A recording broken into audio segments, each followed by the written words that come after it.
Rabbi इश्रह ली सदरी वयस्सिर ली अमरी वाहलुल उक़दतम मिन लिसानी यफ़क़हू क़ौली अल्लाहुम्मा सल्लि अला मुहम्मद व अला आलि मुहम्मद कमा सल्लैता अला इब्राहीम व अला आलि इब्राहीम इन्नका हमीदुम मजीद अल्लाहुम्मा बारिक अला मुहम्मद व अला आलि मुहम्मद कमा बारकता अला इब्राहीम व अला आलि इब्राहीम इन्नका हमीदुम मजीद रब्बी ज़िदनी इल्मा। तो आज हम प्रिजनर्स ऑफ ज्योग्राफी का चैप्टर रशिया ही पढ़ने जा रहे हैं और उन्होंने पहले देख चुके थे कि लास्ट सेशन में कि किस तरीके से 20 सेंचुरी में यूएसएसआर फॉल कर गया था। और यूएसएसआर क्या होता है, जो सोवियत यूनियन है ना, जो आज का जो 91 में जब ये टूटा, 91-2 में, जिसमें एक रशिया की पूरी समझे एम्पायर और बहुत बड़ा मुल्क था जिसके अंदर थोड़े बहुत कंट्रीज ईस्टर्न यूरोप के लगते थे। बहुत जैसे इसमें लिथानविया हो गया, वो हो गया, क्या नाम है, हंगरी हो गया, ये सारे कंट्रीज जो थे, यूक्रेन हो गया, ये सारे पहले इनका हिस्सा थे। तो ये यूएसएसआर था ना, तो ये फॉल कर गया था 20 सेंचुरी में। और हमने पढ़ चुके थे कि सोवियत ने इंटरवेंशन की थी अफगानिस्तान में। मार्क्सिज्म और लेनिनिज्म, जो एक समझे कम्युनिस्ट आइडिया जो है, जो कार्ल मार्क्स से आया है, वो स्प्रेड करना इनके लिए इतना नहीं था, बल्कि रीजन पर कंट्रोल करना इनके लिए ज़्यादा फोकस पॉइंट था इनके लिए। तो हम आगे वहीं से कंटिन्यू करते हैं। अच्छा, इसमें कहते हैं कि रशिया की इन्वेजन जो थी अफगानिस्तान में इसलिए थी कि वो उनका ड्रीम था एक, जिसको कहते हैं wash their boots in warm water of the Indian ocean. अब क्या है ये वार्म वाटर? ये वार्म वाटर आप ये समझ लें कि अभी इसमें आगे बताएंगे भी, लेकिन मैं आपको बता देता हूँ कि जो रशिया की जो पोर्ट्स है ना, जहाँ से वो ट्रेड करता है, और इसमें आगे जाकर कि कौन कौन सी पोर्ट, वहां पे बड़ी बर्फ जम जाती है ना सर्दियों में, 6-6 महीने कुछ कर नहीं सकते वहां पे ट्रेड। और ट्रेड सबसे ज्यादा जरूरी होता है इकोनॉमिक के लिए। अगर आपके पास ट्रेड नहीं होगी तो आप मुल्क कैसे चलाएंगे? मुल्क नहीं चला सकते तो क्या आप सुपर पावर ही नहीं कभी बन सकते, क्योंकि अपने लोग, जब मेरे लोग भूखे होंगे तो मैं कैसे पावरफुल बनूंगा। तो रशिया चाहता था कि एक ऐसी पोर्ट मिले जहाँ पे वार्म वाटर हो ना, कि यहाँ पे पानी जमता ना हो, वहाँ पे पोर्ट जमती ना हो, समुद्र जमता ना हो, जहाँ से आसानी से हर वक्त ट्रेड कर सके। तो वो इसकी रशिया की जो इन्वेजन थी अफगानिस्तान पे, वो इस वजह से थी कि वो वार्म वाटर लेना चाहता था। अब वार्म वाटर, आपको ये मैप दिख रहा है, ये अफगानिस्तान है। अब अफगानिस्तान पे पाकिस्तान से आपको ये देखें, इंडियन ओशन खुला है पूरा यहाँ पे, आपको इंडियन ओशन खुला है। और अफगानिस्तान से और ईरान से भी, जब ईरान की बिल्कुल साउथ पे देखें तो यहाँ पे पूरा एक इंडियन ओशन खुल जाएगा। तो अफगानिस्तान का असल मकसद था कि हम यहाँ पे ये चीज करना चाहते हैं, और वो लेनिनिज्म मार्क्सिज्म फैलाना नहीं था। और चाइना का भी आज का यही है कि वो जो सी पैक बनाना चाह रहे हैं, उसका भी यही मसला है। लेकिन उसका मसला दूसरा है कि वो उसकी बस पोर्ट जमती नहीं है, लेकिन उसके जो जहाँ से उसकी ट्रेड जाती है, गुजरती है, वहां पे बड़े नेटो के अलायंस हैं, वो आगे जाके देखा जाएगा। अच्छा, ये ड्रीम रशियन पॉलिटिशियन थे जिन्होंने दी थी, जिनका नाम था व्लादिमीर जिरेनोविक जिरेनोवस्की। कहते हैं कि इंडियन ओशन जो वार्म वाटर है यहाँ पे, रशिया आसानी से ट्रेड कर सकता है, वहाँ पे नेवल प्रोजेक्ट अपने कर सकता है, और पूरे ग्लोबली अपने आप को बड़ा डोमिनेट कर सकता है। रशियन जो मेन पोर्ट्स है, जैसे कि मुरमांस्क। अब ये मुरमांस्क कहाँ लगती है आपको? बिल्कुल नॉर्थ में, इधर बिल्कुल फिनलैंड है ये। और ये देखें मुरमांस्क, यहाँ पे आपको दिख रहा होगा, यहाँ पे बिल्कुल नॉर्दर्न, समझिए दुनिया का नॉर्थ पोल है ये, इधर। अच्छा, इस ये बिल्कुल यहाँ पे बिल्कुल फ्रीज हो जाती है ना सब कुछ, सारी चीजें। और दूसरी जो पोर्ट है इसकी वेल्दिवोस्टक, ये बिल्कुल पैसिफिक ओशन पे, यानी कि आप समझे बिल्कुल ईस्ट। ये अभी हम जैसे नॉर्थ आर्टिक पे थे, तो अब बिल्कुल आपको, बल्कि मेरे पास एक पिक्चर है, ये देखें, बिल्कुल पैसिफिक ओशन आ गया, चाइना आ गया, स्क्रीन शेयर नहीं हो रही जापान। है। स्क्रीन शेयर नहीं हो रही? हाँ, मेरे पास भी आ रही है।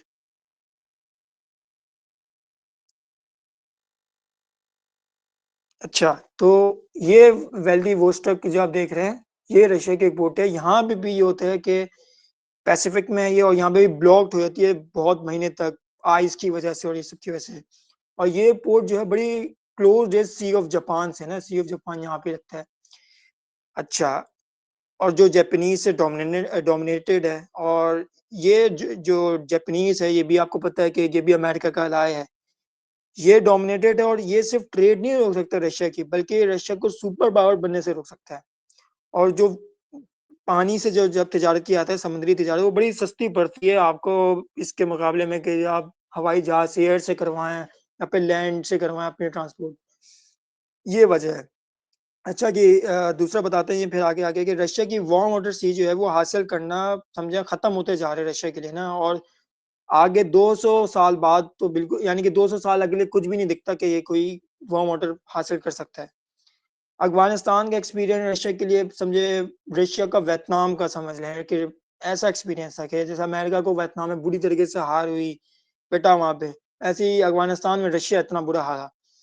और कहते हैं कि भाई इससे भी ज्यादा हो सकता है, इससे भी ज्यादा हारा हो। इतना बुरा हारा है, इतना बुरा हुआ है इसके साथ, रशिया के साथ। खानदार प्लेन जो आपको दिखती है, ये खानदार प्लेन है आपका रशिया के बिल्कुल साउथ में। खानदार प्लेन हो गया। और आपका जो माउंटेन है हिंदू कश, वो उसने प्रूव कर दिया है, जो माउंटेन हिंदू कश है वो अभी इस मैप में आएगा। ये देख रहे हैं कि ये जो आपको दिख रही है, ये हिंदू कश है ना, पहाड़ी।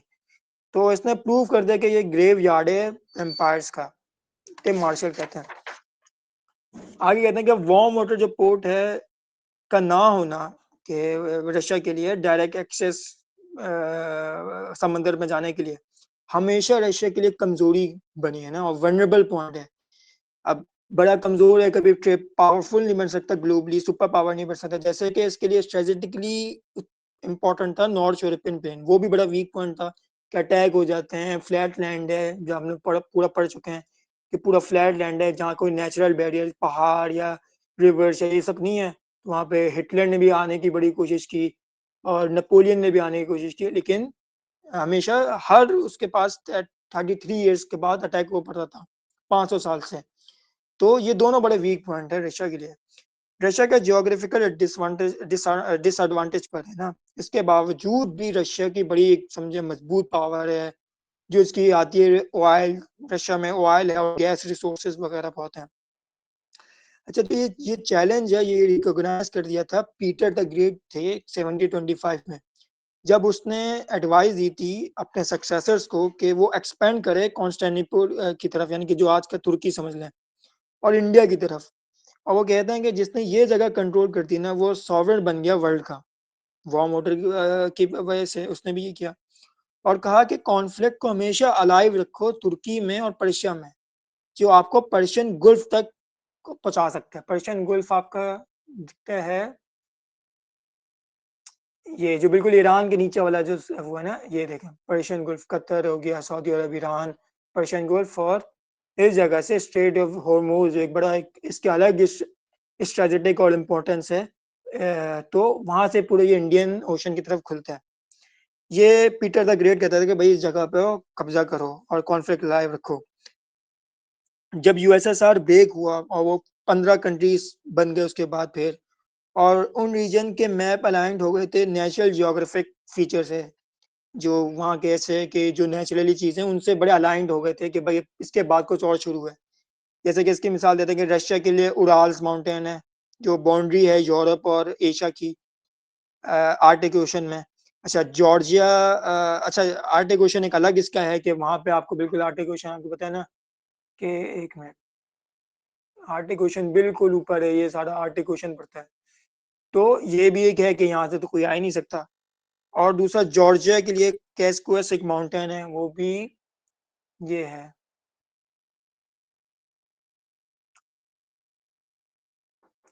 ये देखें जॉर्जिया ये रहा। और ये ग्रेट कॉस्कस माउंटेन है के, तो ये भी एक नेचुरल बैरियर की तरफ से एक बाउंड्री बॉर्डर बन चुका है यूरोप और एशिया में ना। तो ये इनके बड़े वो हैं, ये आपको अब शायद दिख रहा हो। ये नेचुरल बैरियर जो हैं शेप करते हैं कि वहाँ के लोग किस तरीके से बिहेव करेंगे, कैसे रहते हैं, कैसे अलग होए। और उनके लैंग्वेज और कल्चर पूरा एक नया बन गया ना, कि कहाँ कहाँ कौन रहता है। तुर्किश थोड़ा अलग बात करते हैं, रशियंस अलग करते हैं, ग्रीस अलग होते हैं। तो ये कल्चरल बड़ा डिफरेंस हो गया इन मैप्स नेचुरल बैरियर्स की वजह से। कुछ एक्सेप्शंस भी मिलती हैं इसमें, जैसे कि सेंट्रल एशिया में ताजिकिस्तान है, जहाँ स्टालिन ने जानबूझकर बॉर्डर बनाया था। पहले ताजिकिस्तान देख रहे हैं किधर है। ताजिकिस्तान बिल्कुल हमारे से बहुत करीब है पाकिस्तान से। बस वो थोड़ा सा उसमें आपको उसकी बॉर्डर पड़ती है अफगानिस्तान की। ये देखें ताजिकिस्तान है, इसमें ये वाला मैप ले लें ताकि इसमें बॉर्डर बता देगा। इसमें ये क्या कहते हैं कि भाई स्टालिन ने जानबूझकर, ये देखें ये ताजिकिस्तान है, ये पाकिस्तान लगता है, बीच में थोड़ा सा अफगानिस्तान की पट्टी है और ये ताजिकिस्तान शुरू है। स्टालिन ने जानबूझकर बॉर्डर बनाया कि वहां पे इंक्लूड कर सके लार्ज माइनॉरिटी को, नेबरिंग स्टेट है ना। ये इसलिए किया गया कि वो क्रिएट कर दे इंटरनल डिविजन्स को और वीक कर दे यूनिटी। जो नए नए स्टेट वेस्ट सोवियत यूनियन के फौरन टूटने के बाद बने थे, उनको बड़ा वीक कर दे। अच्छा, कहते हैं कि यूएसएसआर के ब्रेक के बाद उसकी एलाइज जो है, जैसे कि जो वॉर्सो पैक्ट कंट्रीज थे, जिसमें अलग हो गए और अपने अपने ना अलग अलग पैथ चूज कर लिए। अब इसमें तीन कैटेगरी बन जाते कि वो जो अलग होते स्टेट सोवियत यूनियन के टूटने के बाद, तो वो तीन कैटेगरीज कौन कौन से स्टेट किस किस कौन सी कैटेगरीज में। एक होती है न्यूट्रल कंट्रीज। न्यूट्रल कंट्रीज कौन है भाई? ये कंट्रीज ना तो रशिया के साथ होते हैं ना यूएसए के साथ होते हैं, वो बैलेंस होते हैं। फॉर एग्जाम्पल वो करते हैं कि हम काम करेंगे बोथ साइड ना, कि हम पर फुल कमिटमेंट नहीं करेंगे हम, कि हम यूएसएसआर के यूएसए के साथ भी काम करेंगे और रशिया के साथ भी, लेकिन पूरी कमिटमेंट नहीं करेंगे हम कि हमको हर एक चीज आपकी माननी, ये नहीं करते। अब इसमें मुल्क आ जाते हैं उज्बेकिस्तान, अजरबैजान, तुर्कमेनिस्तान। आपको यहाँ पे मैप में दिख भी रहा होगा कौन कौन से, अजरबैजान ये रहा, तुर्कमेनिस्तान ये रहा, उज्बेकिस्तान ये रहा। अच्छा, फिर आते हैं प्रो वेस्टर्न कंट्रीज। ये वर्क करते हैं कि फुली वेस्टर्न नेशन के साथ ना, जैसे कि यूनाइटेड स्टेट्स या यूरोपियन यूनियन, और वो ज्वाइन भी होना चाहते हैं कि हम नेटो में ज्वाइन हो जाएं या फिर यूरोपियन यूनियन में ज्वाइन हो जाएं। और वो बड़ा फोकस करते हैं इस चीज़ पे कि वो डेमोक्रेसी और मॉडर्नाइजेशन, इन सारे चीज़ को, लिबरल वर्ल्ड ऑर्डर, ये सब आ जाए उनके कंट्रीज में। अब इसकी एग्जांपल आपको मिलती है यूक्रेन, सबसे बड़ी एग्जांपल, कि जो बिल्कुल नेटो का बनना चाहते हैं, उन सबका होना चाहते हैं। फिर उसके बाद आती है बेल्टिक स्टेट्स आ जाती हैं, जिसमें एस्टोनिया हो गया, लातविया हो गया, लिथानविया हो गया। सारे आपको तीनों एक ही पट्टी में दिख रहे हैं मुल्क।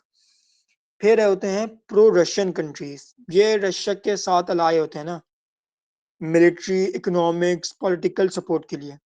इसमें बेलारूस, जॉर्जिया वगैरह हो गए, कजाकिस्तान, कायरगिस्तान, ताजिकिस्तान और अर्मीनिया वगैरह हो गए। ये सारे कंट्रीज भी, ये रहे कजाकिस्तान, कायरगिस्तान और क्या हो जाए अर्मीनिया वगैरह, सब इधर ही कई मुल्क हैं। ये रहा अर्मीनिया हो गया अजरबैजान के बराबर में। अच्छा, कजाकिस्तान। अच्छा, इसमें इससे पहले ये कि, और ये जितनी भी और सिचुएशन अभी भी एवॉल्विंग चल रही है ना इन कंट्रीज में तमाम, कि रशिया और वेस्टर्न यूनियन के दोनों compete करेंगे किसका इन्फ्लुएंस ज्यादा होगा नेशंस पर। कजाकिस्तान हो गया, कायरगिस्तान हो गया, ताजिकिस्तान हो गया, बेलारूस, अर्मीनिया, इनकी एलाइज डीपली कनेक्टेड रशिया के साथ इकोनॉमिक की वजह से। जैसे ईस्टर्न यूक्रेन की डिपेंड है रशिया पर। अब भी एक अलग ये पूरी बात है कि यूक्रेन के जो ईस्टर्न हिस्सा है ना, वो जरा रशिया पे डिपेंडेंट पहले से चलते आ रहा है। उसके बड़े इंडस्ट्रीज थे, तो कॉयल हो गए और स्टील मिल हो गई, जैसे ये सारी इंडस्ट्रीज हैं, तो ये बड़ा ट्रेड करते थे पहले जब ये एक साथ में मुल्क थे। तो और वहाँ के रहने वाले बड़े एक हैं, और बड़े वहाँ के लोग बड़े रशियन हैं एथनिक, यूक्रेन के ईस्टर्न साइड पे, तो वो बड़ा डिपेंड करते हैं। अच्छा, आगे कहते हैं कि कजाकिस्तान हो गया, काजाकिस्तान, ताजिकिस्तान, बेलारूस, अर्मीनिया, इनकी अलाइज डीपली कनेक्टेड रशिया के साथ इकोनॉमिक की वजह से, जैसे कि ईस्टर्न, ये मैंने बता दिया। कजाकिस्तान स्ट्रांगली टाइज है रशिया के साथ और वेल इंटीग्रेटेड है रशियन माइनॉरिटी के साथ। कजाकिस्तान का जो कंट्री है, ताजिकिस्तान के अलावा जो कंट्रीज है ना, ये कंट्रीज पार्ट हैं यूरो एशियन इकोनॉमिक यूनियन के, ईईयू जिसे कहा जाता है। ये रशिया ने बनाया था, रशिया ने बनाया था ईयू की तरह के। वहां पे भी एक इकोनॉमिक, हम समझे, यूनिटी होगी और इकोनॉमिक डेवलपमेंट होगी और ये सारी चीजें होंगी। तो रशिया ने भी एक ये बनाया था ईयू की तरह। ईयू ने 2015 में फिर प्रमोट किया अपने इकोनॉमिक कॉपरेशन वगैरह इन कंट्रीज में। अच्छा, ये 5 कंट्रीज और इंक्लूडिंग ताजिकिस्तान भी, सही है, ये मेंबर बन गए मिलिट्री अलायंस के, कॉल्ड, जिसे कहा जाता है collective security treaty organisation, CSTO. ये वीक अलायंसेस है यूएसएसआर और वार्सो के पैक्ट के मिला के, लेकिन एक ये इन्होंने भी एक अपना समझे छोटा सा एक पैक्ट बनाया हुआ है कि भाई हम हमारे पास भी अभी एक छोटा सा पैक्ट है। नेटो तो बहुत स्ट्रांग है लेकिन ये इतने स्ट्रांग नहीं है। रशिया ट्रूप्स रखता है काजाकिस्तान में, रशिया जो अपने ट्रूप्स या मिलिट्री रखता है काजाकिस्तान में रखता है, ताजिकिस्तान में रखता है और अर्मीनिया में रखता है, ताकि इन्फ्लुएंस को अपने बड़ा बढ़ा सके और रखे वहां पे। अब प्रो वेस्टर्न कंट्रीज बन चुके हैं, कंट्रीज जो पहले वॉर्सो पैक्ट में थे अब वो प्रो वेस्टर्न बन चुके हैं ना। अब जैसे कि वो उसमें होना चाहते हैं नेटो और ईयू में चले गए हैं कुछ, तो जैसे कि पोलैंड हो गया, लाटविया हो गया, लिथानविया हो गया, एस्टोनिया हो गया, चेक Republic, Bulgaria, Hungary, Slovakia, Albania, Romania, ये सारे तो अब समझे ये आपके पास ईयू नेटो में जा चुके हैं, ये कंट्री जो पहले वॉर्सो पैक्ट का हिस्सा थे। इनमें बहुत से कंट्रीज ने भाई सोवियत टायरनी का बड़ा शिकार होते हैं कि सोवियत का जुल्म था इन पे बड़े इन कंट्रीज पे। अब जैसे जॉर्जिया, यूक्रेन, मोल्डोवा जो ईयू या नेटो में ज्वाइन होना चाहते हैं लेकिन नहीं हो सकते वो, क्यों? इसकी वजह क्या है भाई? इसकी वजह यह कि रशिया की प्रेजेंस है वहां पे, अपनी प्रेजेंस रखते हैं इन कंट्रीज में ट्रूप्स के शक्ल में, या फिर वो प्रो रशियन मिलिशियाज की वजह से कि वहां पे जो एंटी रशियन यूक्रेन होंगे या फिर एंटी जॉर्जियन होंगे जो रशिया के प्रो सपोर्टर होंगे, है ना, उनको बड़ा उस हिसाब से अपनी मलेशियाज को रखता है रशिया वहां पे। और बड़ी उसकी प्रेजेंस है जो बड़ा मुश्किल है कि भाई ये तीन कंट्रीज जा पाए। अब ये कहते हैं कि अगर इन तीन कंट्रीज में कोई भी इन ऑर्गेनाइजेशन जो ईयू या नेटो है का पार्ट बन जाए तो वो पूरी समझे आपको एक जंग शुरू हो जाएगी रशिया और अमेरिका या नेटो स्टेट्स के दरमियान। 2013 में यूक्रेन किस ब्लॉक में जाएगा, स्ट्रगल बड़ी इंटेंसिफाई हो गई थी ना। यूक्रेन के जो प्रो रशियन लीडर्स हैं वो चाहते हैं कि रशिया अपना इन्फ्लुएंस और बफर जोन मेंटेन करे और सिक्योर करता नॉर्थ यूरोपियन प्लेन, जो यूक्रेन के प्रो रशियन लीडर्स थे। अगर यूक्रेन न्यूट्रल होता है ना, अगर वो ना ईयू में जाए ना वो नेटो में जाए और एग्री कर जाए रशिया के साथ कि भाई मैं आपको पैक बनाते हैं आपके साथ और आप कंटिन्यू करें वार्म वाटर पोर्ट के लिए। अब इसमें एक बात है कि वार्म वाटर पोर्ट यूक्रेन के इसमें कहाँ आती है। सबसे पहले ये देखें कि ये आपको आ गया ब्लैक सी, ये ऊपर है यूक्रेन।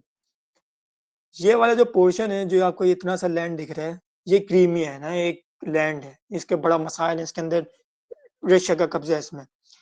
अच्छा, अब यूक्रेन अगर इन नेटो में भी ना हो और ईयू में भी ना हो और वो बोले कि भाई मैं आपको पैक बनाता हूं कि आप वार्म वाटर पे आए, जो पोर्ट है एक सेवेस्टोपोल क्रीमिया में, जो मैंने बताया आपका क्रीमिया, और ये सेवेस्टोपोल आप जो देख रहे हैं ये है एक पोर्ट। अब जो ये पोर्ट है ये समझें कि ये पूरा वार्म वाटर की तरफ निकाल देता है। रशिया ने जब भी कब्जा भी किया क्रीमिया पे इसी वजह से कि उसको वार्म वाटर चाहिए, ताकत पकड़ना है, सुपर पावर। अगर यूक्रेन राजी हो जाए ना, अच्छा यूक्रेन, इससे पहले ये बात जाने कि यूक्रेन कहता है कि क्रीमिया मेरा है, यूक्रेन का मानना है कि यूक्रेन इस क्रीमिया जो है वो उसका है, और रशिया ने क्या है कि भाई क्रीमिया उसको नहीं देंगे और कब्जा कर लिया जाके वहां पे। तो अगर यूक्रेन ये कर देता कि भाई बोलता है हाँ भाई आप जाओ सेवेस्टोपोल से अपनी ब्लैक सी अपने ट्रेड बढ़ाओ, नेवल करो, जो करना करो, ये तो फिर ये रशिया के लिए एक्सेप्टेबल चीज है। रशिया बोलेगा कि हाँ भाई मैं तुम्हारी इंडिपेंडेंट स्टेट को भी मानता हूँ, तुम्हारे कोई मामला में नहीं पड़ूंगा। इन दो शराइत की वजह से क्यों ना कोई ऑर्गेनाइजेशंस में जाए, ईयू, यूरोपियन यूनियन या नेटो में, जो समझे नेटो एक पूरी अमेरिकन अलायंस है जो अमेरिका जो थ्रेट है रशिया के लिए, और ईयू में ना जाए तो जब जाके रशिया बड़ा एक्सेप्टेबल कर जाएगा। और यूक्रेन पर, यूक्रेन जो अभी भी परेशान है डिपेंडेंसी और रशियन एनर्जी, रशिया की, क्योंकि तमाम एनर्जी जो है गैस हो गई, ऑयल हो गए, एनर्जी जितने भी हैं एनर्जी डिपेंडेंसी जो है वो यूक्रेन उस पर डिपेंडेंट है उन सारी चीज़ों पे। बल्कि यूक्रेन क्या, यूरोपियन कंट्रीज, जर्मनी हो गया और ये सारी कंट्रीज हो गई, ये सब डिपेंडेंट है। पूरी यूरोप को रशिया गैस सप्लाई करता है। अभी इसके बाद इतना जब भी आगे जाके आप पढ़ेंगे उसमें और देखेगा भी इन सब चीज़ों को कि जर्मनी ज़्यादा कुछ नहीं बोलता ये रशिया को यूक्रेन के मामले में। क्यों भाई? मैं बोलूंगा मेरा वो बंद कर देगा एक स्विच ऑफ में रशिया सारी एनर्जी सप्लाईज, तो मैं वो तो खत्म हो जाएगा वहां पे। तो इस वजह से ज्यादा नहीं बोलते हैं। प्रो वेस्टर्न जो कंट्रीज हैं या फिर जो यूक्रेनियन है वो चाहते हैं कि वो ज्वाइन करें नेटो को और ईयू को। जो थ्रेट है खुल्लम खुल्ला रशिया के एक्सेस को कि वो ब्लैक सी पे पहुंच सके। अगर यूक्रेन होस्ट करे नेटो के नेवल बेस को, क्या वे अपने नेवल बेस को नेटो के नेवल बेस को अपने कंट्री में अलाउ कर दे आना कि आओ आओ रहो यहाँ पे होस्ट करेंगे हम, तो ये डायरेक्ट चैलेंज है रशिया के स्ट्रेटेजिक इंटरेस्ट पे और रशिया ये कभी भी नहीं होने देगा।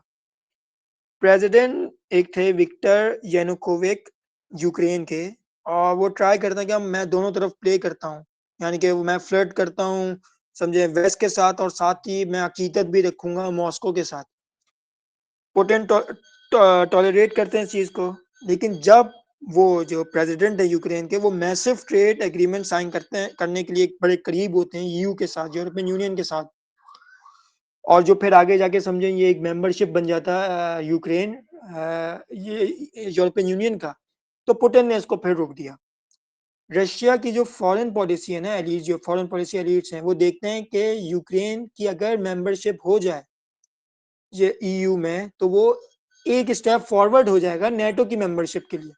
कि अगर ईयू को बन गया यूक्रेन यूरोपियन यूनियन का हिस्सा बन गया तो फिर आगे जाके नेटो का भी हिस्सा बन जाएगा। अगर ये नेटो का मेंबरशिप हो जाती है, अगर ऐसा होता है तो रशिया के लिए ये रेड लाइन है। पुतिन ने बहुत प्रेशर दिया था यानुकोविच जो प्रेसिडेंट था, और ऑफर दी थी इकोनॉमिक और पॉलिटिकल इंसेंटिव्स की ना। फिर बाद में यूक्रेनियन प्रेसिडेंट ने इसे छोड़ दिया ईयू के साथ डील करना, और फिर एक पैक्ट बना लिया मॉस्को के साथ। अब ये पैक्ट के बाद यूक्रेनियन को बड़ा मसले हो गए। जो यूक्रेनियन अवाम थी वो तो कभी नहीं चाहती कि हम रशिया के साथ जाएं, तो उन्होंने बड़ा प्रोटेस्ट शुरू किया, बहुत हंगामे हुए और 2014 में उसको हटा दिया गया। पूरा वेस्ट और खास करके जर्मनी और यूएस जो है, जर्मनी और यूएस सपोर्ट करते हैं ऑपोजिशन पार्टी जो यूक्रेन में ना, जो कहते हैं कि भाई हमें यूरोप के साथ भाई टाइज करना है और अच्छे ताल्लुकात रखने हैं यूरोप के साथ। उनको ये पूरा खास करके जर्मनी और यूएस सपोर्ट करते हैं, और खास करके जर्मनी बहुत अहम समझता है।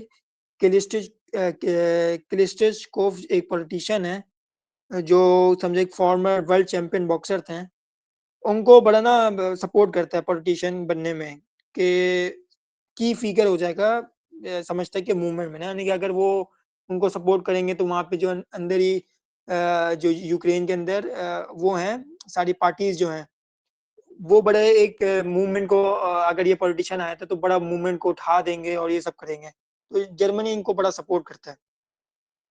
वेस्टर्न कंट्रीज जो हैं वो इन्फ्लुएंस करना चाहते हैं इकोनॉमिकली और इंटेलेक्चुअली, और इनकरेज करते हैं यूक्रेन को, यानी कि वो अडॉप्ट करें डेमोक्रेटिक और प्रो वेस्टर्न आइडियल्स को, और वो सपोर्ट करते हैं प्रो वेस्टर्न यूक्रेनियंस को और ट्रेनिंग भी देते हैं उनको, फंडिंग भी करते हैं ट्रेनिंग भी करते हैं। अच्छा, स्ट्रीट्स पर फाइट शुरू हो गई थी यूक्रेन में ना एक दफा, और डिमोन्स्ट्रेशन शुरू हो गई पूरे कंट्री में। अच्छा, जो ईस्ट में ईस्ट साइड जो यूक्रेन है वहां पे जो क्राउड जो थी वो प्रेसिडेंट को सपोर्ट करने लगी। वेस्टर्न रीजन जो थे जैसे सिटीज लाइक लिविक एक है, मैं शायद सही प्रोनाउंस कर पा रहा हूँ, लिविक लिविव करके ऐसे कोई है, जो पहले पोलैंड का पार्ट था, स्ट्रॉन्ग अपोजिशन करता है जो प्रेसिडेंट है यानुकोविक को, उसको बड़ा स्ट्रॉन्ग अपोजिशन करता था कि वो अपनी कोई एफर्ट ना लगा दे, यानी कि कोई अपने रशियन इन्फ्लुएंस ना कंट्री में फैलाने लगे। तो वेस्टर्न रीजन इस चीज को बड़ा वो करता है, बहुत अपोजिशन करता है, और वहाँ के लोग यूक्रेन के वेस्टर्न रीजन जो है। मिड फरवरी 2014 में लिविव और बाकी स्टेट्स में ना गवर्नमेंट का कंट्रोल नहीं रह पाया था, कंट्रोल हट गया वहां से। फिर फरवरी 22 को जब बहुत से लोग मारे गए, बहुत कत्लो गारत हुआ, प्रेसिडेंट जो थे जो यानुकोविक हैं वो अपनी जान को बचा के, और डर लग रहा था उनको, और वो उड़ फ्लाई कर गए क्या नाम है यूक्रेन से। और उसके बाद एंटी रशियन ग्रुप्स और जिसमें प्रो वेस्टर्न और प्रो फैसिस्ट ग्रुप जो थे उन्होंने संभाली गवर्नमेंट को। अब पुतिन के लिए क्रिटिकली मूवमेंट था, और बड़ा क्रिटिकली मूवमेंट था, और इसके पास कोई और ऑप्शन नहीं बचा, और उसने कब्जा कर दिया क्रीमिया पर, जो आपको अभी ये दिख रहा है। इसने यहाँ पे क्रीमिया पे आके कब्जा कर लिया। ये पता था कि भाई अगर ये सारे आ गए प्रो वेस्टर्न तो ये तो होने नहीं देंगे कभी भी रशिया को, और बड़ा थ्रेट है इसके लिए तो रशिया के लिए। यूक्रेन आ जाएगा भाई उसके नेटो का हिस्सा। जहाँ सिर्फ रशियन यूक्रेन स्पीकिंग नहीं है, यानी कि क्रीमिया पे सिर्फ रशियन यूक्रेन लोग सिर्फ नहीं बोलते, वहां पे रशियन नहीं बोलते वहां पे, बल्कि जो सबसे अहम जो बात है वो क्या है भाई, पोर्ट ऑफ सेवेस्टोपोल, जो ब्लैक सी में जो आपको दिख रहा है, और वो वार्म वाटर लेना चाहते थे। लूजिंग कंट्रोल ओवर क्रीमिया, और खास तौर पे सेवेस्टोपोल जो है, और अगर वो क्रीमिया को हार जाएगा रशिया, और खास तौर पे जो पोर्ट है सेवेस्टोपोल, और जो वेस्टर्न कंट्रीज उनके पास चले जाए और नेटो के पास चले जाए, तो ये कभी भी रशिया के लिए ये कभी भी एक्सेप्टेबल नहीं है। एक पुतिन की स्पीच थी एनेक्सेशन पर, और वो कहते थे कि भाई Russia focus itself in a position it could not retreat from. If you compress the spring all the way to its limit, it will snap back hard. You must always remember this, कि अगर भाई, अगर मुझ इसका लब्बे लुबाव ये है कि अगर इतना करोगे ना, कि अगर रबर बैंड को इतना खींचोगे, तो वो फिर जब पलटेगा ना तो वो बड़ा जरूर का लगता है। तो अब यही है कि भाई अगर रशिया पे इतना ज्यादा कि भाई नेटो का अलायंस बनना चाहेंगे, ईयू का बनना चाहेंगे, ये सब करेंगे, तो रशिया फिर इसका बड़ा हार्ड जवाब देगा, और रशिया ने दिया इसका। सेवेस्टोपोल जो पोर्ट है रशिया के लिए एक समझे एक ट्रू मेजर वार्म पोर्ट है ना, अब वार्म वाटर पोर्ट है। अच्छा, ब्लैक सी से मेडिटेरियन सी पहुंचने के लिए भी रिस्ट्रिक्शंस हैं बड़ी। अच्छा, ब्लैक सी आपको दिख रहा है कि ये सेवेस्टोपोल जो है ये ब्लैक सी पे लगता है। आपको यहाँ से पहुंचने के लिए ये रहा मेडिटेरियन, आपको दिख रहा होगा। यहाँ तक पहुंचने के लिए भी बड़ी रिस्ट्रिक्शंस हैं। इसमें एक बात बताया जाता है, एक रिस्ट्रिक्शन है, एक एग्रीमेंट है, मॉन्ट्रोएक्स कन्वेंशन 1936। ये हुई थी जून 20 1936 में ना, और ये रशिया तुर्की को मिली थी कि तुर्की कंट्रोल करेगा इन सब को ना। और ये एक पोर्ट है, पोर्ट एक, एक स्ट्रेट है।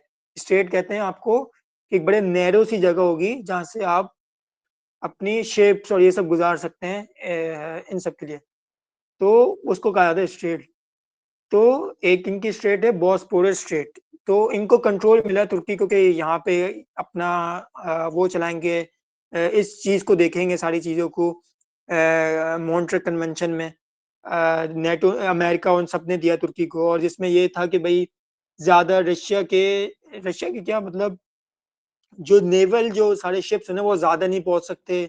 बड़ी रिस्ट्रिक्शन थी इसमें ना, कि आपको तुर्की को बताना पड़ेगा कि अगर आपको एक आर्म शिप भी ले आना है, या फिर कोई अर्जेंट है, ऐसी सारी चीजें हैं, आपको 21 दिन पहले बताना पड़ेगा तुर्की को।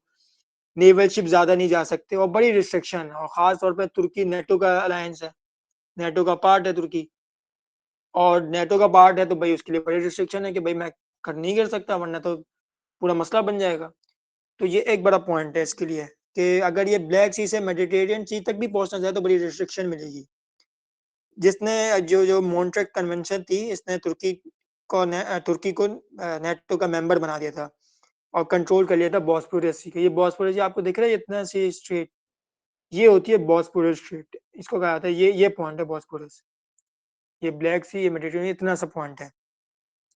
रशियन नेवल शिप स्ट्रेट से गुजरते हैं तो बहुत लिमिटेड हैं, जैसे मैंने बताया, और अगर कॉन्फ्लिक्ट हो जाए तो इसे अलाउ भी नहीं किया जाएगा। ये एक है। अगर ये कहते हैं कि अगर ये बॉस्पोरस स्ट्रेट को क्रॉस भी कर देना, तो रशिया के नेविगेट करना पड़ेगा एजेंसी को। एजेंसी क्या होता है ये देखें, एजेंसी क्या है पहले मैप में। एजेंसी ये ब्लैक सी था, ये बॉस्पोरस था, और ये आके आपके पास आती है एजेंसी। अब ये बोलते हैं कि अब उसको फिर एजेंसी के पास आना पड़ेगा, और उससे के मेडिटेरियन से पहले आपको एजेंसी पे आना पड़ेगा, और उसके बाद अगर ये वहां से भी पार करने तो फिर आपको गिब्राल्टर जो एक है मोरक्को के पास स्ट्रेट, वहां पर आपको क्रॉस करना पड़ेगा अटलांटिक ओशन के लिए। अब गिब्राल्टर वो कहाँ है वो भी मैं दिखा देता हूँ। गिब्राल्टर है ये, एक मिनट, ये ग्रीस है, माल्टा, एक मिनट, ये देखें, ये देखें ना गिब्राल्टर। ये जो गिब्राल्टर है ये जो है, अब इसको पार करके अटलांटिक ओशन आएगा। अटलांटिक ओशन क्या होता है, जो ये सारा आपका पड़ता है, जो फिर आपको अमेरिका शुरू हो जाएगा, यानी कि अमेरिकन कंट्रीज अमेरिका शुरू हो जाएगा वहाँ पे। ये अटलांटिक है, ये गिब्रल्टर। अगर पहुंचना है तो उसको ये भी पार करना पड़ेगा, गिब्रल्टर को। और अगर इसको और उसको फिर अगर इंडियन ओशन में पहुंचना है तो उसको सुएज कनाल का पहुंचना पड़ेगा। सुएज कनाल आप सबको पता होना चाहिए क्या है, क्योंकि सुएज कनाल सबसे ज्यादा अहम टॉपिक है। अगर हम लोग सारे इसराइल और फिलिस्तीन के मामला पढ़ रहे हैं, सुएज कनाल सबको पता होना चाहिए क्या है। और वो सुएज कनाल जो पड़ता है वो आपका इजिप्ट में, और वो आपका समझिए इस जगह पे है सुएज कनाल, इधर से निकलता है सुएज कनाल ये, और इस सी पे, रेड सी पे तरफ निकलता है। तो अगर इसको इंडियन ओशन के लिए जाना है तो भाई उसको एजियन सी से दो जगह जाना पड़ेगा। अगर उसको अटलांटिक ओशन जाना है तो गिब्रल्टर पार करके जाना पड़ेगा, और अगर उसको इंडियन ओशन आना है तो उसको यहाँ से आना पड़ेगा, क्योंकि अब उसके पास भाई उसने अफगानिस्तान पर कब्जा नहीं किया तो वो नहीं पहुंच सकते। उसके पास यही एक ऑप्शन है।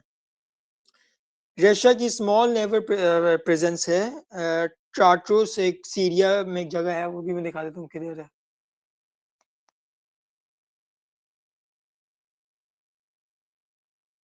ये ये आप देख रहे हैं टार्टोस, ये जो है यहाँ पे एक रशिया की, समझे अब तो नहीं है, अब तो आपको पता है सब चेंज हो गया सारी चीजें सीरिया के अंदर। तो वहां पे इसकी थी रशिया की बड़ी स्मॉल नेवल प्रेजेंस थी, जो मेडिटेरियन कोस्ट, ये जो मेडिटेरियन कोस्ट मेडिटेरियन सी लगते हैं इसके करीब थी। और ये बड़ी कोई समझे बहुत ज्यादा मेजर वन री वो नहीं थी सप्लाई, वो कोई ज्यादा चीज बहुत मेजर चीज नहीं थी वो। रशिया की एक छोटी मोटी वो थी नेवल। अच्छा, एक और स्ट्रेटेजिक प्रॉब्लम है, अगर वॉर हो जाती है तो रशियन नेवी बाहर जो है बेल्टिक सी से निकल नहीं सकती। अच्छा, ड्यू टू स्कैरेजेरिक स्ट्रेट। अब ये कौन सी स्ट्रेट है इसका भी देख रहे हैं। ये है स्कैरेजेटिक स्ट्रेट, डेनमार्क, नॉर्वे और ये। और अगर मैं थोड़ा इसको जूम आउट करके दिखाऊं ना तो वो ये पड़ेगा बेल्टिक सी, और ये फ्रांस है, ये वाली जगह। ये रहा बेल्टिक सी, ये रहा डेनमार्क, और ये रहा ये जगह जो है इसको कहा था स्कैरेजेटिक स्ट्रेट, स्कैराजेरिक स्ट्रेट, जो कनेक्ट करता है नॉर्थ सी को। और ये नैरो स्ट्रेट है बड़ा, और कंट्रोल करते हैं इसको भी भाई समझे डेनमार्क और नॉर्वे। अब ये नॉर्थ सी ये आपका खुल जाता है। अगर इनको रशिया को यहाँ से भी निकलना है तो भाई इसके लिए भी आपको नेटो का मेंबर मिलेंगे, डेनमार्क और आपका नॉर्वे। तो ये भी बड़ा मुश्किल है, इसके लिए बड़ा स्ट्रेटेजिक प्रॉब्लम है रशिया के लिए। अगर रशियन से किसी तरीके से पास कर जाएं इसको ना, इसके स्कैरेजेरिक को स्टेट को, तो इनको एक और ऑब्स्टिकल मिलेगा, वो है GIUK। अब वो क्या है वो भी दिखा देता हूँ मैप में। GIUK गैप ये है। GIUK कहते हैं किसे हैं पहले तो ये देख रहे हैं, जिसको क्या आता है Greenland, Iceland, United Kingdom. North Sea में ये एक समझे एक गैप है, इसको कंट्रोल किया जाता है इस गैप को, जिसको कहता है GIUK गैप। ये बिल्कुल देखिए यूनाइटेड किंगडम ये रहा, डेनमार्क अभी मैंने दिखाया ये रहा, और ये पूरे इस जगह को कंट्रोल किया जाता है ये कंट्रीज। तो ये भी एक बड़ा इसके लिए रशिया के लिए बड़ा होगा, अगर उसको भी पार कर दे स्कैरेजेरिक को तो इनको ये चीज मिलेगी, तो ये भी बड़ा मसला है। अच्छा, क्रीमिया के कब्जे के बाद रशिया ने तेजी से मिलिट्री प्रेजेंस को स्ट्रेंथ करना शुरू कर दी थी अपने रीजन में ना, और एक्सपैंड कर रहा था ब्लैक सी में फ्लीट को। फ्लीट कहते हैं आपको समझे, तो बहुत सारे वॉरशिप्स होते हैं नेवी के, तो उसको फ्लीट कहा जाता है ना। तो तैयार कर रहा था सेवेस्टोपोल जो पोर्ट है आपका, जो मैंने अभी दिखाया आपको कहाँ पे है, वो क्रीमिया के पास। तो वहां पे इस चीज को, एक मिनट, ये रहा सेवेस्ट, यहाँ पे बड़े तैयार कर रहा था इस चीज को। और फिर एक और न्यू नेवल पोर्ट बना रहा था, नोवोरेस जोविक एक करके सिटी है, बड़ा मुश्किल सा नाम है इसका। वो भी समझे ये रहा, हाँ वो देख रहे हैं, छोटा सा कोने में। ये जो है ये भी क्या नाम है, यहाँ पे भी एक न्यू पोर्ट बनाया जा रहा था। वो जगह बड़ी लैग करती थी नेचुरल डीप हार्बर ना, वहाँ पे कुछ डीप हार्बर नहीं था वहाँ पे, जो प्रोवाइड कर दिया एडिशनल समझे कैपेसिटी रशियन नेवल को। 80 न्यू शिप कमीशन हुई हो चुकी है, और बहुत से सबमरीन्स भी। इसके बावजूद ब्लैक सी, यानी कि ब्लैक सी में जो फ्लीट है उसको बड़े चैलेंजेस देखना पड़ेंगे वॉर टाइम में, क्योंकि स्ट्रेटेजिक चेक पॉइंट है आपका। मैंने बताया आपको क्यों। बॉस्पोरस जो तुर्की की है वो है, यहाँ तुर्की कंट्रोल करता है। और पूरे जो नाटो मेंबर है वो, इस जगह को बड़ा वो करना पड़ेगा कि अगर वो इस जगह को अपने स्ट्रैंड कर भी देना, सेवेस्टोपोल में अपनी फ्लीट को, वॉरशिप को, न्यूपोर्ट भी बना दे इस नोवोसेविक सिटी में, तो उसको क्या मुश्किल बात मिलेंगी कि भाई उसको बॉस्पोरस पास करना पड़ेगा, जो एक नाटो का बंदा है और इतनी ज्यादा कोई शिप पार नहीं कर सकता मिलिट्री के, अलाउ नहीं है वो इस एग्रीमेंट में। तो इस चीज ने रशिया के रीजन इन्फ्लुएंस को लेकिन जब भी कायम रखा है ना, उसको है रीजन इन्फ्लुएंस है रशिया के अभी भी, इसके बावजूद भी। जुलाई 2015 में रशिया ने नेवल डॉक्ट्रिन पब्लिश की एक, और उसमें था कि रशिया के जो सबसे इंटरेस्ट थ्रेट है ना, सबसे ज्यादा उसमें लिस्ट में इंटरेस्ट थ्रेट की, उसमें टॉप में नेटो था, जिसको समझे नेटो की पोजीशनिंग ट्रूप और हार्डवेयर शिप करीब हो गई थी रशियन बॉर्डर के। पता है रशिया नेटो जो है वो अपनी मिलिट्री को बहुत आगे करेगा, पोजीशनिंग करेगा, जो रशिया के लिए एक बड़ा खतरा है। इस चीज को काउंटर करने के लिए, यानी कि अगर यूएसए ने कि भाई वो जो रशिया की जो अभी ये नेवल डॉक्ट्रिन आई है, इस चीज को काउंटर करने के लिए रशिया एक्सपेक्ट किया जाता है कि नेक्स्ट डिकेड में एक्सपेक्ट किया जाता है कि यूएसए एनकरेज करेगा अपने नाटो मेंबर जो रोमानिया है, कि वो अपना बूस्ट करे अपनी फ्लीट को, कि वो अपने बड़े उसको लेके आए वॉरशिप्स और उन सबको ब्लैक सी के अंदर, और के साथ ही रिलाई भी करेगा यूएसए तुर्की के ऊपर कि भाई वो अपने अपने आप को जमा के रखे बॉस्पोरस स्ट्रेट पे जो इधर है। इस जगह को इन दो कंट्रीज को बोलेगा कि भाई एक अपनी फ्लीट बढ़ाओ, और एक को बोलेगा अपने भाई अपने आप को जमा के रखो बॉस्पोरस पे, हमको रशिया को डॉक्ट्रिन को तोड़ना है, ये एक्सपेक्ट किया जाता है।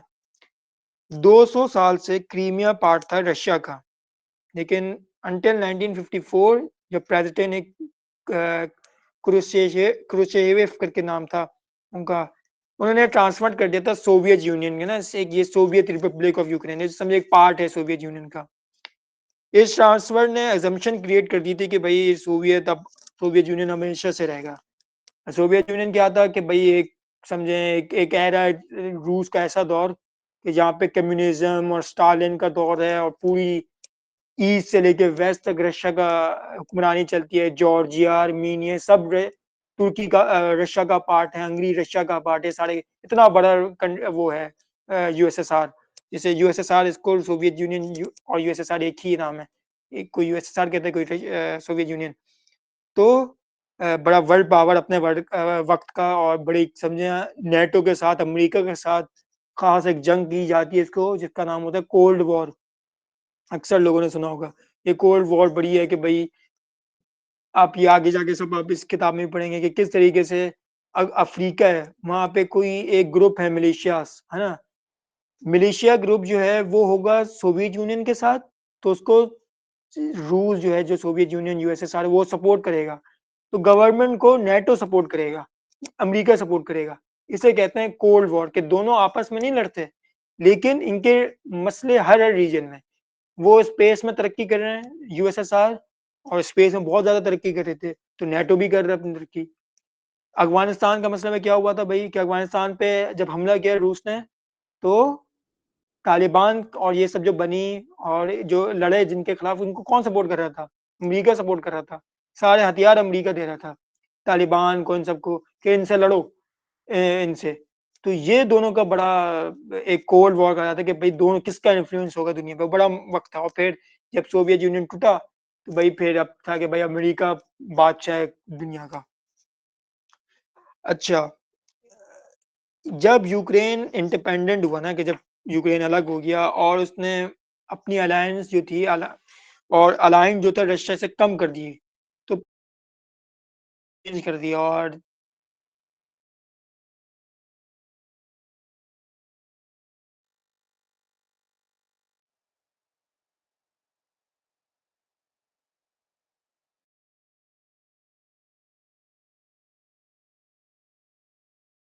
मुझे बताइएगा ये रशिया का मसला है क्या, इसको समझाइए। जी साथ भाई, समझ तो आ रही है, लेकिन मेरे एक दो सवाल हैं जी जी जरूर। कि जो यूक्रेन के साथ मसला है, पावर और उस सब का, हम्म। उमर आ गई, नहीं नहीं, मैंने शेयर बाद किया में इसको। कर लेंगे। मैंने शेयर किया इसको। अच्छा, आपने ये किया। अच्छा, जो वो एक रीजन की बात कर रहे थे यूक्रेन का, जो कि उधर वार्म वाटर वाली साइड पे लगता है, रेड सी वाली साइड पे, नाम भूल गई हूँ मैं उसका। अगर उसका उस पे कंट्रोल है रशिया का, तो फिर यूक्रेन के साथ असल मसला क्या है वो मुझे समझ नहीं आ रहा, क्योंकि मेन जो मसला है रशिया का वो यही है कि उनके पास जो है वो सी की असेस नहीं है जहाँ से वो ट्रेड कर सके। हाँ, ये यही वाला जो शेयर किया नाम। तो अगर उसका, जैसे उमर ने अभी बताया कि उस एक रीजन के ऊपर रशिया का कंट्रोल है, और यही मतलब, तो फिर मसला यूक्रेन के साथ क्या है? उसी रीजन के लिए है सिर्फ पर्टिकुलरली, या और भी मतलब मसले हैं?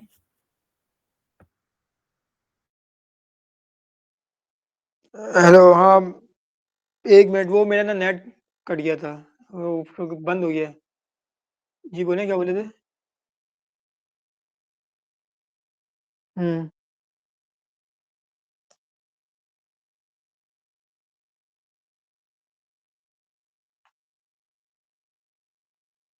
हम्म।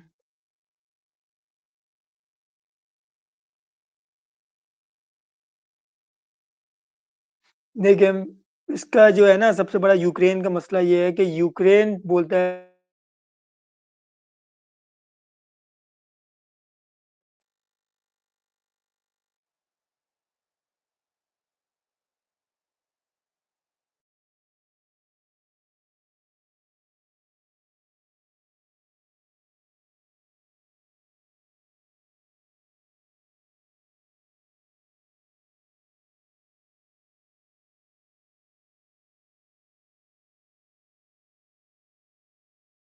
मैं बता देता हूँ, गलती से अगर दरम्यान में आ गई तो देख लेंगे इसको। अच्छा, इसके अंदर जो असल सारा सिनेरियो है ना, एक तो यूक्रेन से तो यूरोप का एक्सेस एक तो सबसे बड़ी चीज़ है, क्योंकि ये सारा एरिया यूरोप का है। ठीक है, कि यूरोप ने ट्रेड करनी है कोयले वगैरह सब चीज़ों की, तो इसके लिए इसको एक्सेस का सबसे बड़ा इशू है। ठीक है, पहला इशू जो है वो एक्सेस का है। ठीक है, अगर वो नहीं एक्सेस मिलता तो उसको ये ऊपर वाला रास्ता यूज़ करना पड़ेगा, और जो कि सर्दियों में उसके लिए बहुत ही मुश्किल का मसाइल है। ठीक है, उसके लिए ये बहुत ज़्यादा मसाइल है। यूक्रेन के थ्रू वो कर सकता है, लेकिन दरमियान में तुर्की का इशू है, और वो यूक्रेन के ऊपर कब्जा इसलिए भी ज़्यादा करना चाहता है कि वो इससे आगे यूरोप के अंदर कंट्रोल कायम कर सके। ठीक है, यूरोप के अंदर एक्सेस ले सके। हाँ, तो ये सबसे बड़ा रीज़न है कि भाई वहाँ पे हमले हो चुके हैं, रशिया को इस बात का डर है। और दूसरा ये है कि भाई वो कभी भी नहीं होना चाहता कि भाई मेरे दुश्मन के साथ कोई बने जो मेरे बराबर में दुश्मन आ जाए। और इससे क्या होगा कि भाई अंदर के रशिया के अंदर जो माइनॉरिटीज़ ग्रुप है, जो ये मेरा अंदाज़ा है, उसमें क्या होगा कि भाई वहाँ पे रिबेलियंस शुरू हो जाएँगी, कि इतना जल्दी एक्सेस मिल जाएगा ना कि एक जो वहाँ के अंदर रशिया के अंदर जो माइनॉरिटीज़ ग्रुप हैं, जो समझे एंटी रशियन है, वो तो बड़ा अलायंस उनके साथ मिल जाएंगे नेटो के साथ, और वो असले से कर सकते हैं रशिया के खिलाफ अपनी बगावत, और ये सब तो रशियन को कभी एक्सेप्ट ही नहीं करना चाहता। और सबसे बड़ा ये है कि भाई हमला ना हो जाए मुझ पे, और नेटो कभी मेरे पास ना आए, क्योंकि आप समझे ना, इनकी दो आइडियोलॉजीज का फड्डा है। एक फड्डा है, एक आइडियोलॉजी कहती है कि भाई लिबरलिज्म होना चाहिए, जो कहते हैं अमेरिका और ये सब। दूसरा कहते हैं कम्युनिज्म होना चाहिए, जो कहते हैं रशिया, चाइना, ये सारे, नॉर्थ कोरिया, ये सारे। ये फड्डा है, तो यूक्रेन कहता है कि भाई मैं जाना चाहता हूँ, रशिया कभी जाने नहीं देता। तो इस वजह से सारा अभी तक फड्डा चल रहा है कि जेलेंस्की कहता है कि भाई मैं आऊंगा, है ना, उसके साथ। उसको गुस्सा आ गया तो उसने बस नहीं होने दिया, उसको फड्डा कर दिया, घुस गया इसके अंदर, इन्वेड किया। तो ये पूरा सारा वो है। अच्छा, तो इसको मैंने दो पॉइंट बता दिए थे कि दूसरा पॉइंट ये था कि भाई रशिया ना इंटरनेशनल ऑर्डर को नहीं वो करता। बस थोड़ा सा रह गया, इसे बात खत्म करते हैं, फिर आप सवाल कर लेगा। अच्छा, यूक्रेन में न्यू इंटरवेन एक गवर्नमेंट आती है जो और बहुत फुलिश डिसीजन लेती है। जैसे कि वो रिमूव करना चाहते हैं कि Russian as a second language कुछ एरियाज में ना, लेकिन इन जगहों पर समझे बहुत से लोग रशियन बोलते हैं और सपोर्ट करते हैं रशिया को, जिसके अंदर क्रीमिया भी मौजूद है। क्रीमिया भी बड़ा रशिया को सपोर्ट करता है, और रशियन लैंग्वेज भी बोलते हैं वहाँ पे लोग। इस डिसीजन ने बहुत अपसेट किया बहुत से लोगों को, और पुतिन को एक चांस मिल गया कि भाई वो कह सके कि भाई देखो, मेरे जो एथनिक रशियंस हैं वहाँ के, जो वहाँ पे लोग क्रीमिया में रहते हैं या यूक्रेन में रहते हैं, उनके ऊपर बड़े अभी बड़ी डेंजरस सिचुएशन आई हुई है और मुझे उनको प्रोटेक्ट करना है, तो भाई मैं इन्वेट करता हूँ इन जगहों पर।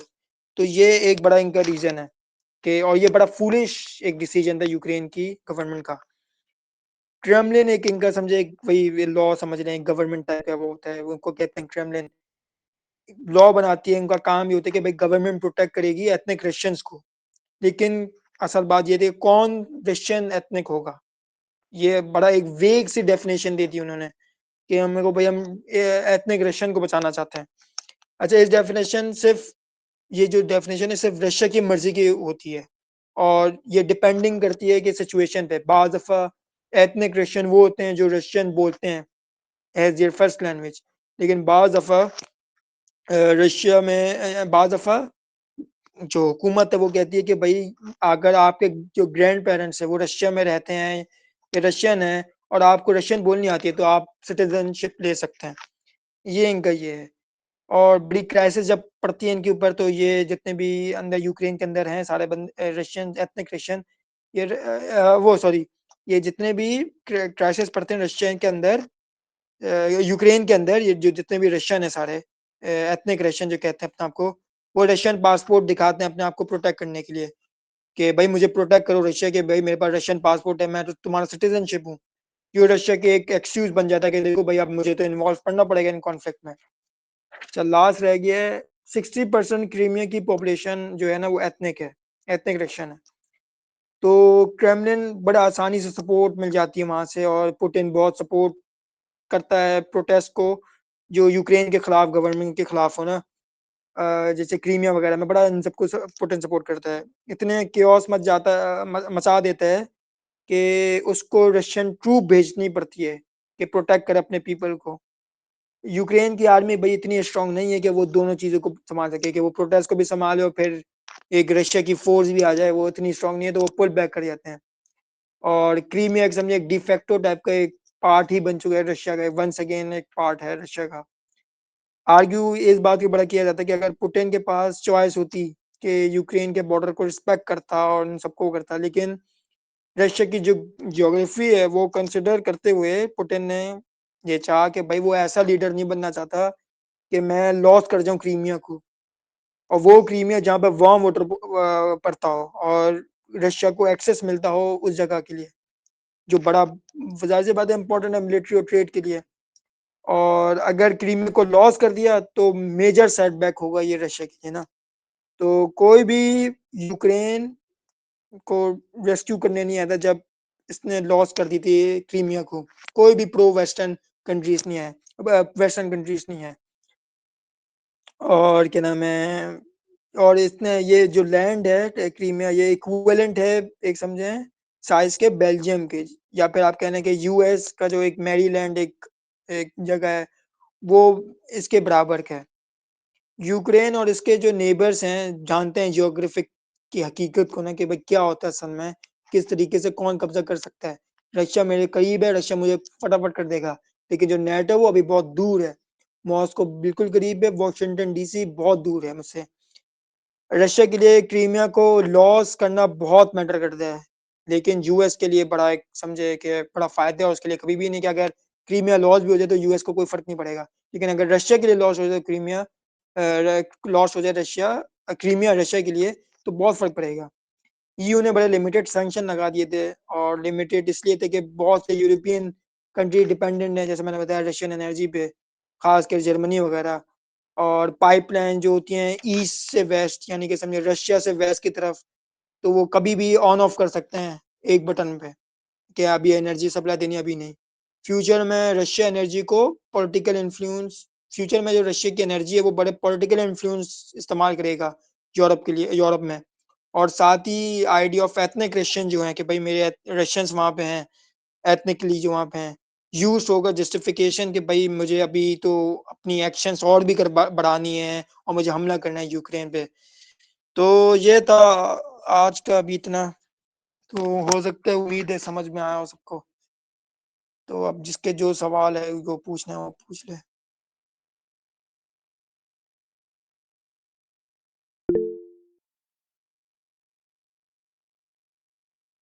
अच्छा, अभी यही जो यूक्रेन वाला मसला है, अगर तो यूक्रेन पहले हमने कुछ पेजेस पहले डिस्कस किया था कि यूक्रेन जो है वो थोड़ा बहुत इकोनॉमिकली भी डिपेंडेंट है। ऐसा है? ऐसा पढ़ा था हमने बिल्कुल, रशिया ईस्ट पे? ईस्ट यूक्रेन थोड़ा सा ना, हाँ, यानी कि इकोनॉमी, हाँ जी। इकोनॉमिकली भी डिपेंडेंट है और यूक्रेन की बहुत सी आबादी ऐसी है जो कि प्रो रशियन है।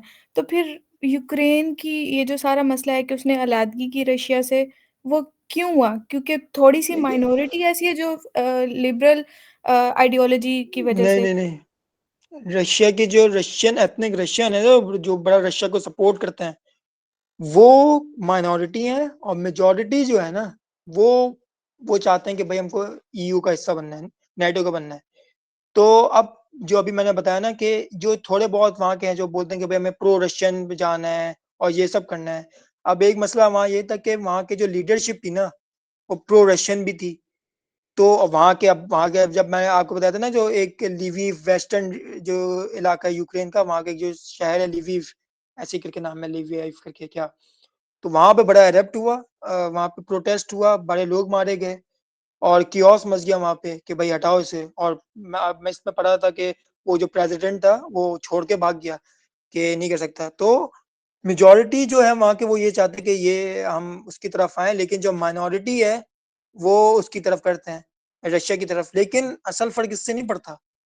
असल फर्क ये पड़ता है कि अभी आखिर में हमने पढ़ा ना कि जस्टिफिकेशन बना देता है रशिया कि देखो ये तो मेरे लोगों पे जुल्म हो रहा है, मुझे तो अभी बचाना है और मुझे तो ये करना है, तो चलो भाई इन्वेट कर देते हैं। एक तो ये है कि इसका है कि अगर चले आप ये कह लेना कि अगर ये नहीं भी होता ना वहाँ पे रशियन, वहाँ के अगर एथनिक रशियन नहीं होते जब भी यूक्रेन करता हमला, क्यों कि भाई नेट मुझे एक पहले अपना वार्म वाटर पे जाना है, तो सेवेस्टोपोल जो पोर्ट है वो मेरे लिए सबसे अहम है, मुझे वो कब्जा करना ही करना है। दूसरा, नेटो मेरे पास नहीं आना चाहिए मेरे बराबर में। तो इन रीजन की वजह से तो बड़ा वो है।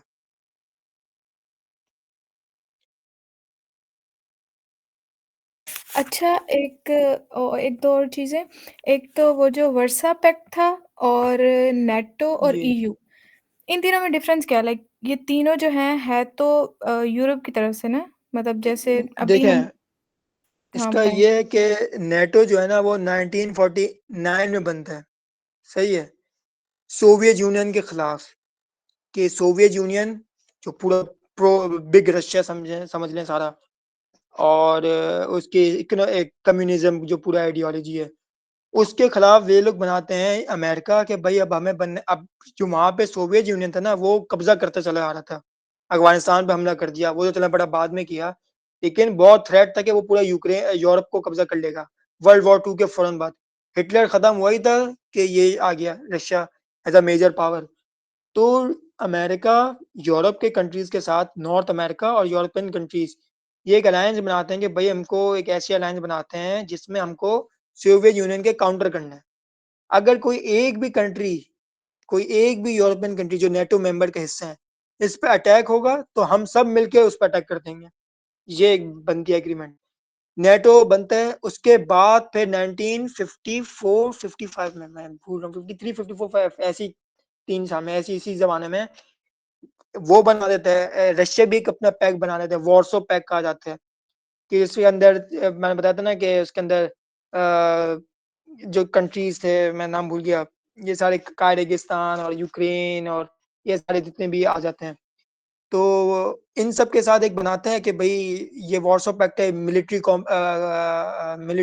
पैक्ट है ये भी, और हम भी यहाँ पे भी वो करेंगे कि हमारे भी एक ये पैक्ट है, हम भी एक काउंटर करेंगे नेटो की अलायंस के खिलाफ। तो ये बनता है। और वॉर्सो पैक्ट किसको कहते हैं? नेटो जो 49 में बना उसको कहते हैं, और सोवियत यूनियन एक कंट्री का एक समझ लें, एक वो अलग चीज है। तो ये 3 अलग चीजें हैं। हो सकता है समझ में आया। ओके।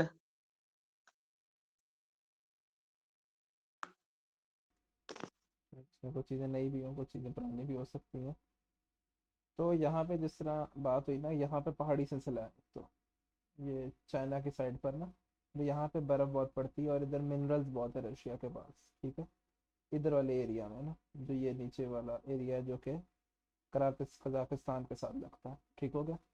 यहाँ से एक तो वो यहाँ पे बर्फ़बारी बहुत पड़ती है, इसकी वजह से फुल टाइम जो है 12 महीनों के अंदर ज़्यादा टाइम जो है बर्फ़बारी पड़ती रहती है, और यहाँ पे पहाड़ी इलाका भी है, ठीक है, जिसकी वजह से यहाँ पे रशिया के अंदर अटैक करने का तो चलो अलग फर्क पड़ता है कि वहाँ पे आप अटैक नहीं कर सकते, लेकिन वहाँ से रशिया भी काम नहीं निकलवा सकता इतना सारा अपना, ठीक है, जिसकी वजह से ये वाला जो पार्ट है ना, ये किसी ना किसी हद तक चाइना की तरफ टिल्टेड है, कि चाइना इसको हासिल करने की कोशिशें करता रहता है, कि चाइना अपनी तरफ से हासिल कर ले, और जो अपना इनका जिंगजियांग सूबा है उसको एक्सटेंड करके वहां तक ले जाए, और उससे जो है इसका फ़ायदा उठाए, सही है, और उधर से ट्रेड करके पाकिस्तान के थ्रू बाहर ले जाए।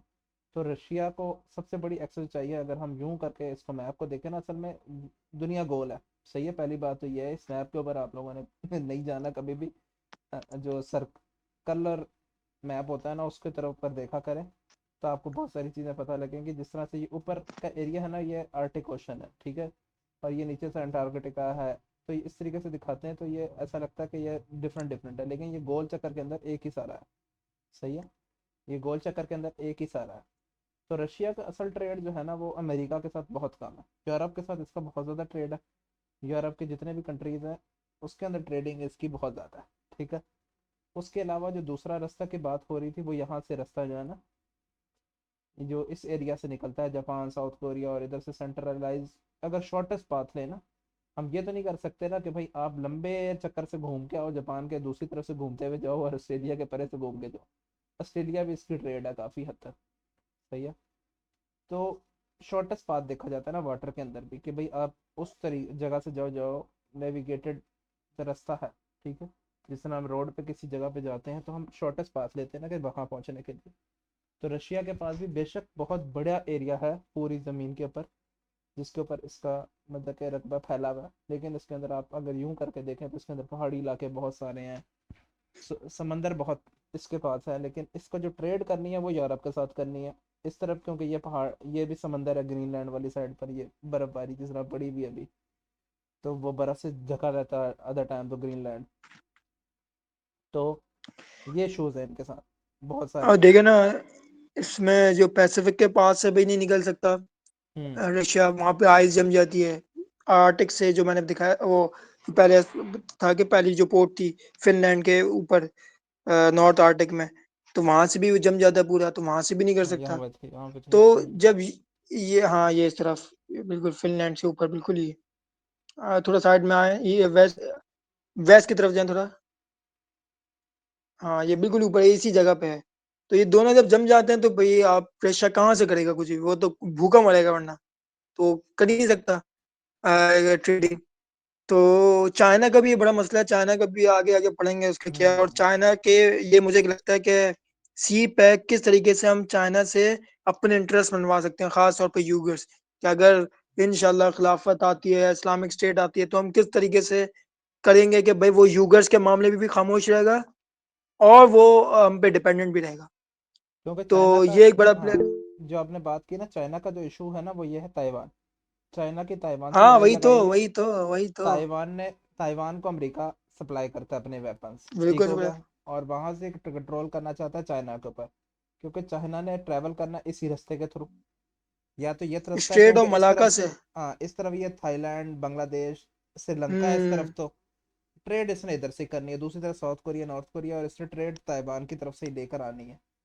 तो चाइना भी शॉर्टेस्ट पाथ देखना चाहता है पाकिस्तान के अंदर से, सारी बात है, वो इंडिया के अच्छा, साथ लेकिन उसकी एक अलग बड़ी लड़ाई है। डिसअपॉइंटेड बड़ी डिसअपॉइंटेड पॉइंट है इसमें, कि जो वो है ना, जो पाकिस्तान का सी पैक बन रहा था, वो मेजर इतना नहीं है जितना बांग्लादेश में जो पॉइंट है ना, जो जहाँ से हाँ जाती है शॉर्टेस्ट सी पाथ है, पैक, शॉर्टेस्ट पाथ जो है। वो शार्टेस्ट बात भी है, वो बड़ा मेजर है। तो अभी सवाल लेकिन है उसमें, इसका महरीन का, तो अब हाँ वो उनका मैरियन सवाल ऐड ले लें। करें जरूर, लेकिन बांग्लादेश भी डायरेक्ट एक्सेस नहीं है ना, दरमियान में इंडिया है, हम्म। भूटान है, नेपाल है, तो बांग्लादेश भी उस लिहाज से डायरेक्ट एक्सेस नहीं है। जी मैरियन अ, प्लीज। सवाल मेरा ये है, जैसा आपने अभी कहा ना कि रशिया की मेजर सप्लाई होती है, उसके पास जो है वो है, एनर्जी तेल रिसोर्सेज है, है, कोयला हाँ। है, वो मेजर सप्लाई होती है उसकी यूरोप में। जी जी हाँ, और यूरोप ही उसका एक तरह से ओपोनेंट भी है। तो ये जी कहीं न कहीं एक दूसरे पे डिपेंडेंट भी हैं, एक दूसरे बिल्कुल के है। ओपोनेंट भी हैं। मतलब यही पॉइंट है ना, लाइक कि लड़ते भी एक दूसरे। रहेंगे, जीते भी रहेंगे। हाँ, सही, सही। ये इसका है कि जो जो यूरोपियन जो कंट्रीज है ना वो बड़े डिपेंडेंट है भाई कि हमको सारी सप्लाई वहीं से आती है। अब सप्लाई भी वहीं से आती है और वो ज्यादा कुछ बोल भी नहीं सकते। दोनों उसके बड़े रीजन है कि अभी जो आपने पढ़ा ना बड़ी लिमिटेड सैंक्शन लगाई थी ईयू ने। क्यों? क्योंकि सारे भाई हम ज्यादा सैंक्शन लगा देंगे वो बटन ऑन ऑफ कर देगा तो हमारे पास एनर्जी नहीं बचेगी। हम खाएंगे पियेंगे क्या? कब सर्दी पड़ती है हमारे यहाँ क्या करेंगे हम लोग? तो अब वहां पे यही मसला है। तो यूक्रेन का भी वहां पे एक है कि भाई यूक्रेन के मामले में एक वेस्ट को सपोर्ट भी तो दिखानी है कि भाई हम नहीं यूक्रेन के साथ हैं और प्रो लिबरलिज्म और प्रो डेमोक्रेटिक कंट्रीज होना चाहिए। तो अब ये बड़ा एक समझे ये मिंगल्ड एक चीज है हम्म, कि कुछ कर नहीं सकते। सही, बिल्कुल बिल्कुल ऐसे।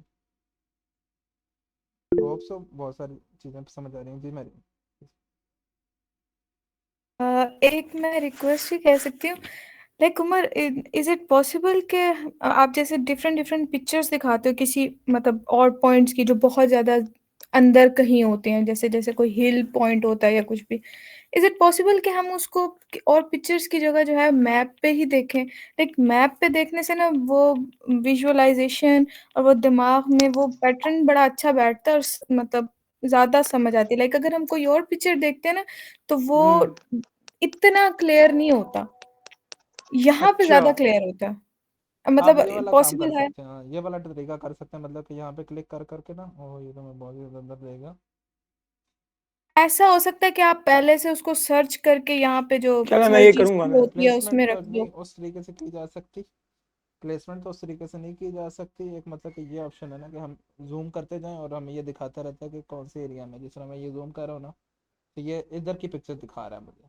और मैं यहाँ पे जाऊँगा और यूक्रेन की तरफ पे आता हूँ, तो यहाँ पे किधर गया यूक्रेन, हाँ बिल्कुल साइड हाँ में। यहाँ पे आते हैं ना, तो यहाँ पे आते हैं तो ये देखें अब इधर की पिक्चर्स आना शुरू हो गई हैं आहिस्ता आहिस्ता। मैं समझ गया। सही है। मतलब नहीं तो चले मैं ये करूंगा। चले हाँ ये थ्रू द ट्राई कर मैप सकते ना, हैं। एक मेरे जैसा बंदा जिसको कोई बहुत कुछ भी नहीं पता ज्योग्राफी के बारे में और डिफरेंट कंट्रीज के बारे में, लेकिन जब हम मैप से देखते हैं ना तो वो बहुत अच्छी अंडरस्टैंडिंग हो जाती है। सही, इंशाल्लाह इसको ये भी किया जा सकता है कि हम जूम पे सेशन कर लें, जूम पे लाइंस भी ड्रा हो सकती है ना।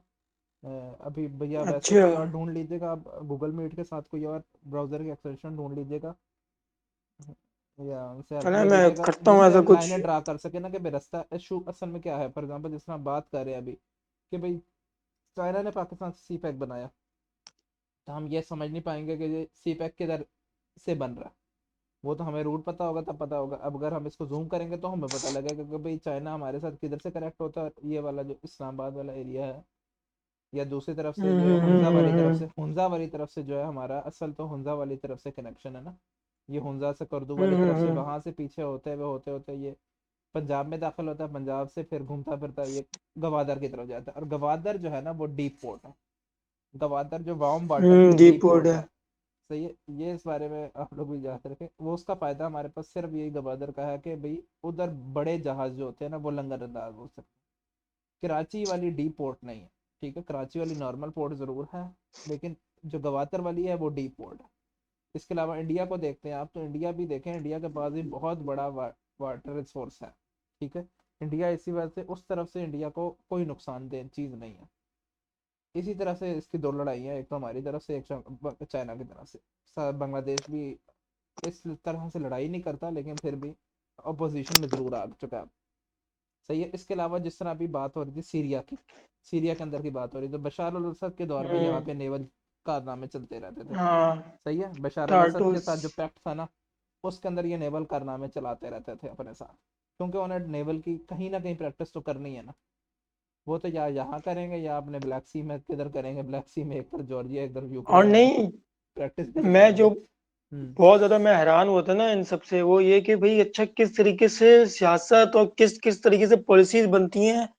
ये बड़ा वो था कि भाई अच्छा यहाँ पे ये स्टेट है तो यहाँ पे पहुंचने के लिए इस कंट्री का यहाँ पे ये है तो मैं यहाँ पे ये नहीं कर सकता उसके लिए मुझे अल्टरनेटिव चाहिए होगा। तो ये बड़ा फैक्टर करता है और ये बहुत जबरदस्त बुक है। ये जब मैंने पढ़ रहा हूँ ना अभी तो, और गाबिद भाई तो और अच्छे से बताते हैं इसको। ठीक है। तो नहीं, इसमें ये देखे ना, ये रास्ता है जिसकी आपने जूम ज़्यादा नहीं किया था, मैं जूम करके दिखा देता, ये हाँ रास्ता है, ये ये हाँ। रास्ता है जिसके ऊपर तुर्की का कंट्रोल है, जिसके अंदर 3 ब्रिजेस हैं, बोस्फोरस। 3 ब्रिजेस हैं पहले तो सीधे सीधे, जिसकी वजह से बड़े, मेरे ख्याल से बड़ी शिप्स इधर से नहीं गुजर सकते, नॉर्मल शिप्स ही गुजर सकते हैं, और जिसके ऊपर तुर्की का कंट्रोल है। तुर्की को इन्होंने दिया हुआ है अमेरिका वगैरह ने, क्योंकि जाहिर बात है तो अमेरिका ऐसे तो किसी के साथ पैक्ट नहीं कर देता, किसी को हवा में नहीं चीज़ें दे देता, वो उसको नहीं तो दिया हुआ है। NATO alliance. हाँ, नेटो अलायंस के अंदर है ना, लेकिन वो तो अलग बात है कि जब टूटेगी तो वो फिर इसराइल के साथ भी है ना, इसराइल भी नेटो के अंदर आता है। नेटो के अंदर अलायंस का मतलब यह है कि आप नेटो की किसी कंट्री के खिलाफ लड़ नहीं, असला नहीं उठा हाँ सकते। अगर आपने उस कंट्री के खिलाफ असला या ऐलान जंग कर दी तो बस फिर आपका काम खत्म, आप नेटो से बाहर हाँ हो जाएंगे। और नेटो से बाहर हो जाएंगे मतलब क्या है, नेटो से लड़ाई लेना, जिस तरह रशिया ने ली भी है। अब इसके अंदर ईरान भी है, जिस तरह ईरान है। अब ईरान के हर किसी चौथे मुल्क से तो लड़ाई है, हर चौथे मुल्क से लड़ाई है, फिर भी वो जी रहे हैं। तो उसी तरह रशिया और ईरान का जो है ना, पूरी दुनिया में एक अलग ही मसाइल है। लेकिन ईरान उस लेवल पे है नहीं अभी, लेकिन जिस लेवल पे रशिया गेम खेलता है। बात सही है। पाकिस्तान भी जिस तरह है, पाकिस्तान भी यूएन का मेंबर भी था, नेटो का मेंबर शुरू में इस लिहाज से नहीं था, लेकिन कहीं कहीं पे अपनी, नेटो का मेंबर तो कभी भी नहीं रहा नहीं, पाकिस्तान। अमदादी अमदादी जो टीमें होती है ना, वो भेजता रहा नेटो के लिए। वो बल्कि फिर एक चीज मैं आपको बताऊं, एक हैरत अंगेज चीज, जी, जी, 1955 में जब इन्वेजन करता है ना, जब तो सोवियत यूनियन बहुत पावरफुल होता है और ये सब कर रहा होता है सारी चीजें, तो बगदाद एक पैक्ट बनता है जिसमें ईरान, इराक, पाकिस्तान और ये एक और कंट्री है, मैं भूल गया नाम, 3-4 कंट्रीज होते हैं, ये एक अपना नेटो की उसके बनाते हैं पैक एक जैसा सेंटो, जो अमेरिका का बड़ा इन्फ्लुएंस होता है इसमें भी। ये बनाते हैं कि अगर रशिया ने हमला कर दिया ना तो हम 5 कंट्रीज 4 कंट्रीज हम हमला कर देंगे रशिया पे। ये तो पाकिस्तान भी शुमार था।